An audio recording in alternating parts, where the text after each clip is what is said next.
মালিক ইবনে দিনার একজন ওলিয়ে কামেল, জগৎ বিখ্যাত ওলি, আল্লাহর বান্দা, এত বড় আল্লাহর খাস বান্দা ওলিয়ে কামেল। নদী পার হইয়া যাবেন, নৌকা এসে দাঁড়ায় গেল, মাঝখানে গিয়া নৌকার মাঝি টাকা চায়, বলে টাকা নাই। এবার নৌকার মাঝি গালাগালি শুরু করলো। মালিক ইবনে দিনার আল্লাহকে বলে, আল্লাহ তুমি আমার জীবনের কোনো আমল যদি পছন্দ করো, এর বিনিময়ে তুমি ইজ্জতের বাঁচাও।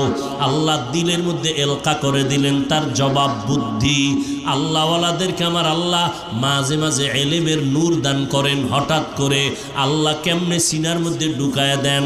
ও আল্লাহর বান্দা, তখন দেখা যায় বান্দার মধ্যে এই বুদ্ধিটা আগে ছিল না, হঠাৎ করে জবান থেকেই কথার বুদ্ধির বহির প্রকাশ হয়ে গেল। এটা আমার আল্লাহ দান করেন। এই বুদ্ধি বা এই অলৌকিক পাওয়ারের নাম হলো আল্লাহর দেওয়া নূরের একটা।